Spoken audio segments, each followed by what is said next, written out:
ઉપલેટા તાલુકાના ગાયત્રી આશ્રમ ગથેથડ પાસેનું વેણુબી ડેમના ઉપરવાસમાં ભારે વરસાદને કારણે ફરીવાર ઓવરફ્લો થયો. ત્યારે વેણુબી ડેમના 15 દરવાજા 12 ફૂટ ખોલવામાં આવ્યા છે. ડેમની નીચવાસમાં આવતા ગામના લોકોને નદીના પટમાં અવરજવર ન કરવા તથા સાવચેતીના પગલાં લેવા આથી સૂચના આપવામાં આવેલ છે. ઉપરવાસમાંથી પાણીની આવકમાં વેણુબી ડેમના 15 દરવાજા 12 ફૂટ ખોલવામાં આવ્યા. ત્યારે આજરોજ હજારો ખેડૂતોના જીવાદોરી સમાન વેણુબી ડેમ ગધેથડમાં નવા નીરના આગમન થતા ઓવરફ્લો થતા ખેડૂતોમાં હર્ષની હેલી ફરી વળી. બ્યુરો રિપોર્ટ વિપુલ ધામેચા, ઉપલેટા.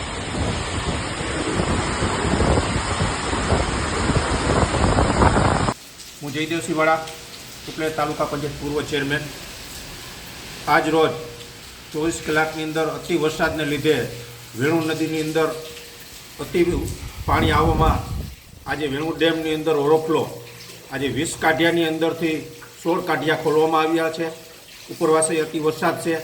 આવી જ રીતે સતત વરસાદને કારણે આ ડેમ ચોથી વખત ઓવરફ્લો થયો છે. નીચેવાળા વિસ્તારની અંદર એલર્ટ કરવામાં આવ્યા છે. પ્રાંત સાહેબ અને મામલતદાર સાહેબે પણ મુલાકાત લીધી આ ડેમની, ને અમે બધાએ એલર્ટ કરેલ છે કે આ નીચેવાળા વિસ્તારની અંદર અવરજવર ઓછી કરવી. માં ગાયત્રી મારા સાનિધ્યની અંદર આવેલા આ ડેમ છે, એટલે કાયમીને માટે વરસાદ સતત અહીંયા માતાજીની મહેરથી અતિ વરસાદ વરસે છે. અને આ ડેમની અંદર આ ચોથી વખત ઓવરફ્લો થયો છે. ત્યારે આજે અમે પણ એક ખેડૂતો બધાએ હરખની હેલીએ છીએ અને કાયમીને માટે વરુણદેવને પ્રાર્થના કરીએ છીએ કે આવો નવો વરસાદ આવનારા વર્ષોની અંદર પણ વરસતો રહે.